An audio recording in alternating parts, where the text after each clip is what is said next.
Hey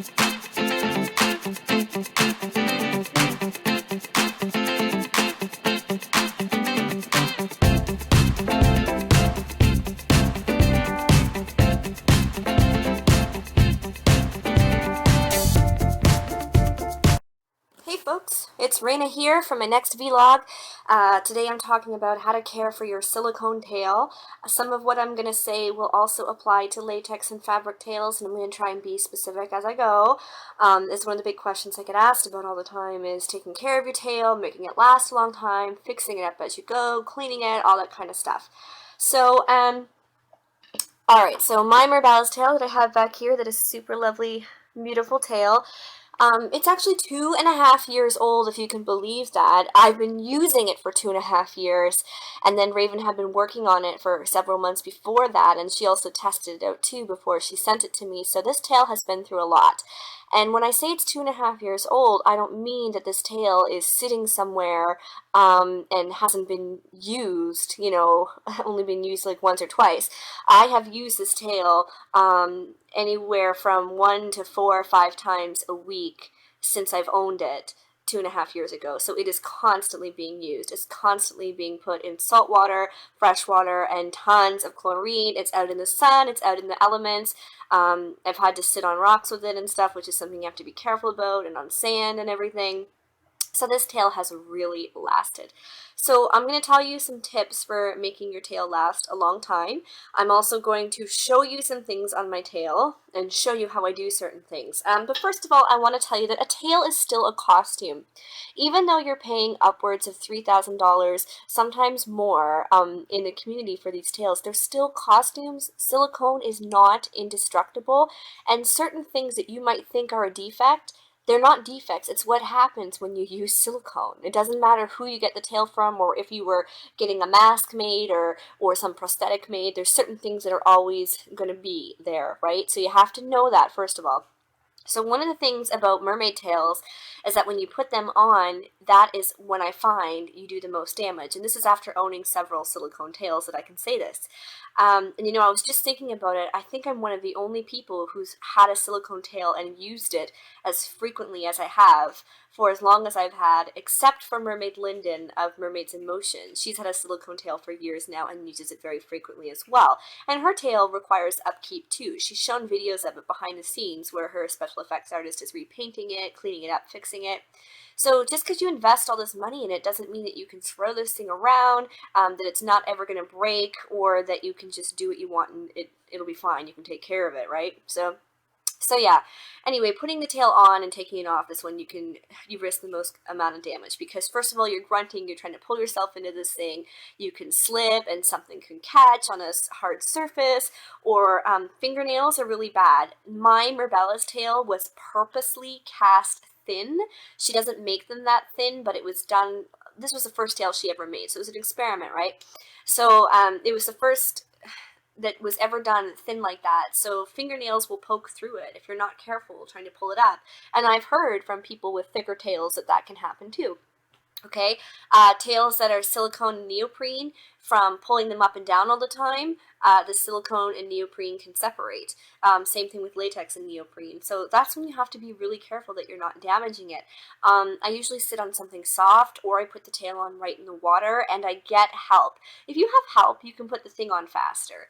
I pull it up to my thighs, I get my feet in there nice and good, and then Sean pulls it up the rest of the way. And I will do a vlog about that too. So getting it on, taking it off, storing it. Don't just come home and leave it in a pile on the floor filled with dirty water, chlorine water, and expect that that water isn't going to eat away at it, it's not going to grow mold, and your tail's going to stay in perfect shape for forever. You know, same thing. Don't shove it outside in the sun and leave it there and be shocked when the colors fade, right? You need to take care of your tail if you want it to last. So with my tail, I'm gonna show you some things here, what I do. There are certain things I think you should own if you're gonna have a silicone tail, or a latex tail, or a hybrid tail that is neoprene plus silicone or latex. So get yourself some of these bad boys, just these lovely kind of push pins. All right, you're gonna want to talk to your tail maker and find out what material is used best for fixing it. what type of silicone, what type of latex. Maybe you can get your hands on your own dragon skin. There are certain tin cure silicones and latex that are used by special effects people for adding the fins on, stuff like that, or fixing little holes. They're not intended to be used to create an entire piece, but they can be used for bonding, you know? But you want to talk to your tail maker or talk directly to the people who have made the latex or made the silicone, better yet, that way you get an honest answer, and ask them, hey, I've got a hole in this costume that was made for me. It's made out of this type of silicone or this type of latex. What do you suggest I use for patching it? And they will tell you. You can also get mineral pigments for it to use to mix with your silicone or your latex or your paint or whatever. Some tail makers are totally okay with telling you how to fix your own stuff, and some will not let you fix it. They're going to insist you send it back to them. And I'm kind of on the fence about that. You know, my tail needed to be sent back to Raven. I had to have it taken in. I had to have some work done on it because I'd lost some weight, and she decided that she wanted to add some things, extra things to it. Like, I could not have done any of that myself. But, you know, she's okay with me fixing a little hole I might have popped with my finger or something, you know, like that. But some tail makers aren't. So you just need to find out what the warranty is and if you feel like voiding it or not. Because if you fix it and they tell you in the warranty that you can't fix it or you void the warranty, well, then you void your warranty. But it might be worth it to you if you think you can fix it yourself. So yeah, you want these because they're going to help you with that. You want whatever the latex or silicone is, like I just said. Get some brushes like this. You want soft body brushes. You can get them at a dollar store, a body store, whatever. The key is that you want them to be soft enough on your skin that they're not going to leave red or white marks on your skin when you use them, okay? Because we want something gentle. For silicone or latex tails, you can buy adult toy cleaner that is used for silicone or latex adult toys. So you can buy it online, or you can go into one of those stores and ask them, hey, I need something that can clean silicone. That stuff is made to clean adult toys that go inside your body. So it's very good at getting rid of mold and bacteria and dangerous things. So it's totally safe to use on your tails as long as you're gearing it up and using the right one per the right tail. It's good to have lots of baking soda or something that can be mixed to make water alkaline so that you can neutralize chlorine. So I'm going to show you some stuff on my tail, okay? So here we go. Okay, what I am about to show you is a section of my tail that I left purposefully dirty so that I could show you what it looks like. I don't want you to think this is what my tail looks like all the time and that I don't clean it or anything. It's just I left it like this for a day so I could show you what happens and how to get rid of it, alright? So now listen, don't be too grossed out, okay? So this is what can happen when you get mold in your tail. So my tail, you know, like you see, here's the lovely little scales and everything. These are my seams from when I had it taken in. But as you can see, mold likes to gather in the seams of where things have been. And you see all this extra silicone is actually stuff I've put there to reinforce some spots. And you can see I've got a little tear here, which I'm going to fix, and I'm going to show you what it looks like when you fix it. Just a little spot where my fingernail poked through. See? See how that moves? And then you've got it on the other side and it gives you a little hole like that. I can totally fix that. Okay, so here is how I get rid of this kind of mold. First of all, Smooth On, the people who make this type of silicone, they recommend different types of alcohol and cleaners that you can use. I don't know what your mermaid tail is made out of, so it's best to phone them and ask them, or phone the people who make the latex or whatever product your tail is made out of. They will tell you specifically what you can use without harming it. So this has been treated with what was recommended to me, or you can use the adult toy cleaner, okay? So this has been treated, so even though you're seeing mold, this mold is dead. It does not have the power to eat away inside of my tail, okay? So then I got my nice little brush, and I just go at it for a little bit, and I get all that stuff loose as much as I can. And now this is a particularly bad, right, because I've got all these little crevices and stuff. Most tails don't have this. This is a tail that has been remade before. It was one of the first ones made. You don't have all this goopy stuff inside, but you know what? Some tails do have goopy stuff inside, and that's okay. It doesn't change how your tail works or anything. So usually when I do this, it takes a couple sessions. It takes a couple sessions of dousing it with cleaner and then trying to brush the mold out, rinsing it off because it loosens up all the mold. treating it again might take 2 or 3 times to do it. But the thing is I learned this the hard way months after I had my tail. If you are starting with a brand new tail and there's no mold in it, then guess what? You treat it with a cleaner, you scrub it a little bit, you make sure that it's nice and dry, and you're fine. You don't have to worry about it. All right, so this is what I do. So I do all that, okay? I'll show you the bigger one in a second. So then when I'm finished, I will take the silicone that I have approved from Smooth On and Raven, and I will put it over this mold. Okay, don't get blurry on me now. Come on, don't get blurry on me. I will put it over this mold. I'm just going to move so you guys can see here. There we go. I will put the silicone over this mold, and the mold will not be able to spread. It doesn't look nice, I know, but it's dead. It's not doing any harm to your tail, and when you keep adding the extra silicone and stuff, you're fixing it up. It's reinforcing everything, so you don't have to worry. People always ask me how I dry my tail, so I'll definitely roll it down like this as far as I can. Then I'll put a towel inside of it and push it down as far as I can to try and get things dried up in there. And then I take pool noodles, specifically ones that have the hole in the center, because they'll be able to let the air pass through. And I probably can't do this one-handed holding a camera. And I apologize that it's going blurry, guys. I'm using a tablet because it's easier than using my camera. So yeah. I'm just doing this. So I would take a couple of these, maybe 3 or 4, and shove them all the way in so that they go all the way to the foot pockets. And that way it lets air travel through, not only through the inside of the noodle, but then through around the tail. And it goes through that way, and you're good for drying it. Now I want to show you how I patched up a hole. You can see that this has had all the mold removed from it that I could, and then everything has been re-glued over top, so it looks a heck of a lot better, you know. It's just my other side, so I'm kind of like one of those cooking shows where I've got one side ready for you to see and the other side isn't. So even though you see this mold underneath there, it's dead, it's not hurting anything, and I've re-siliconed over it so that it's not gonna regrow.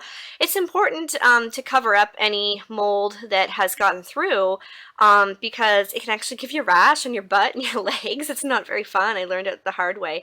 So I had a pretty bad tear through my waistline here, and I'll have to flip it inside out. But what I did was one of my little hangy thingies here from my dorsal fin popped off. So I cut it up and I used it as a patch for the inside. But you can also use silicone, or you can use little pieces of neoprene scraps, or really anything that, as long as it'll affix to the back, to sort of brace it so that it won't break again. So I'm just going to show you some more details here. My scales are looking good. After 2.5 years, it's pretty crazy. People always ask me about the drainage holes. I'm not even sure if you can see them. Where are you, drainage holes? I can't even find them now. Oh, there's one right there. A little tiny drainage hole where the water comes out. And I've got one right here. Just a little itty bitty thing. I'm going to show you some more here. So as you can see, after years of using this thing, my waistline has become a little worn out, but you know, I reinforced it on the inside so it doesn't get any worse. And I always take the time to turn my tail inside out and fix up these spots after every couple of gigs, because I don't want it to keep getting worse. But look, my tail's 2.5 years old. It's super thin. Stuff like this is going to happen, and it's not a tail maker's fault. Like, this is just what happens. Okay, come on, focus. The other thing that happens is that little fins can get caught pretty easy, and you can see I've got glitter all over mine. It's just glitter got spilled. It's not actually on the tail, it's just, or like made into it. But anyway, little fins can come off, and you can re-glue them with silicone. If you've got the extra time, you can pigment that silicone so you can make it look right. So this one's pigmented, this one's not, just because I ran out of pigment. Kids don't notice that stuff. It's only mermaids that notice it because we're picky.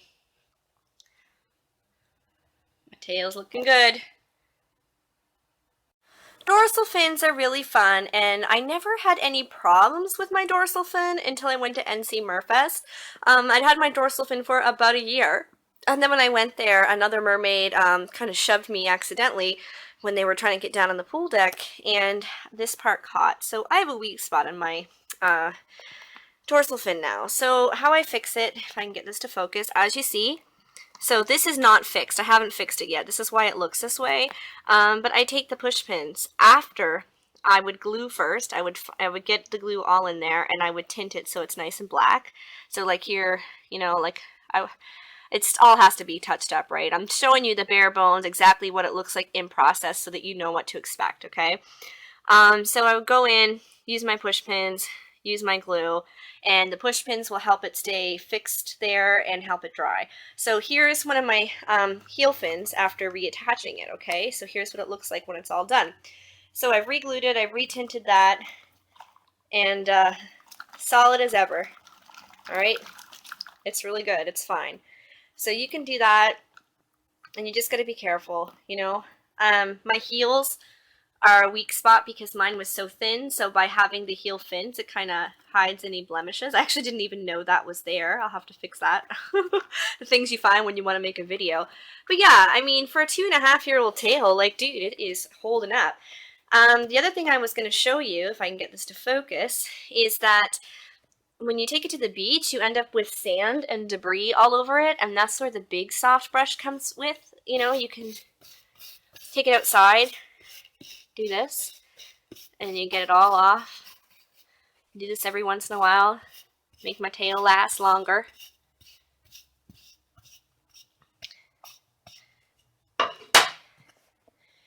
And that's just my tail, man. I don't Photoshop it. I might brighten pictures and stuff like that, but you know, this is what it looks like. Tails have seams. Like, deal with it. They have seams, I'm sorry. Even when we try and make them look seamless, they have seams. And extra fins look awesome in the water, and they're super fun, but they're also fragile, so you have to be careful with them and know what you're doing. And if you're going to invest in owning a silicone tail, then I totally think you need to take the time to learn how to take care of it and make sure you are taking care of it. So that's my tail. I call her Rapidash because I called my first tail Ponyta, and I felt like when I got this tail, it was like a big evolution, so I called her Rapidash. I just want you to remember when you're looking at this tail, remember two things. One, it was the very first tail that Raven ever made in silicone. So if you think you see flaws, I just want you to give some consideration to the fact that they don't exist in the newer tails. I also want you to remember that the tail is cast much thinner than a regular tail is, and I've managed to keep it looking that good for this long, even though it's cast super thin. The second thing I want you to remember is that I use the tail constantly. It's not a pretty little costume that I wear. I use it constantly. So even though you're seeing, I'm being very candid with you, and I'm showing you the truth of what these things actually look like, the stuff that, you know, tail makers try to hide in their Photoshop and whatever, because they want you to just, like, accept it for what it is. Kitty, stop it. And I just want you to realize that, like, you know, I almost want to say tails are human, but really tail makers are human. I have my complaints about tail makers, but it has more to do with how they treat people and people getting their money's worth. But there's certain things that it doesn't matter who you buy from. You can buy from Merbella's, you can buy from Finfolk, you can buy from Mermaid Creations, or you can buy from Mertail, or like anyone who uses silicone. There's just certain things, like silicone's not indestructible. You're gonna have issues. Another thing too is that most tails wrinkle somewhere, even when they are form-fitting. They can be made from a cast from your body. They're made with you being completely flat or vertical, right? So the second you sit up, you are adding a fold to your body, which is going to add a fold to the tail. So you usually see the wrinkles around your ankles, your knees, or your waistline. And the best way to do, like, get rid of it is to just point your toes and straighten those legs, and then you can get rid of it in pictures. So that works really well. But anyway, that was a little up close look at my tail. I hope you enjoyed it. I've got some more videos coming. I know people want to see my Mermaid Creations tail up close as well, and I'm going to show you some stuff with that. And so many more vlogs in the future. I'm so excited for all the topics and questions people have been asking. So if you have a question or a topic that you'd like to see covered, please leave it in my comment section or on my Facebook or on my website, whatever. I've got a sale, if you're watching this video before May 10th, 2014, there is a sale on my book. My book is currently 10% off, and then the publisher is having a 10% off sale as well. So you type, I think it's Mom10 at checkout, and you will end up getting 20% off my book. So my book tells you everything you need to know to be a mermaid, and you can find it at www.makemeamermaid.com, or you can also find it on my website, www.halifaxmermaids.com. And this has been awesome, and some of my vlogs in the future, I think I'm going to just, like, instead of showing you stuff, I'm just going to tell you what's going on with the mermaids, because there's so much to cover and I just never seem to have enough time. Thank you for watching. I'm sorry that there's no Sean, and I just have a kitty who's growling in the background. Everyone liked them being in the other videos, and they will for sure. For now, I've got Chlorine, and she's watching you, so be careful, because the other mother is out there.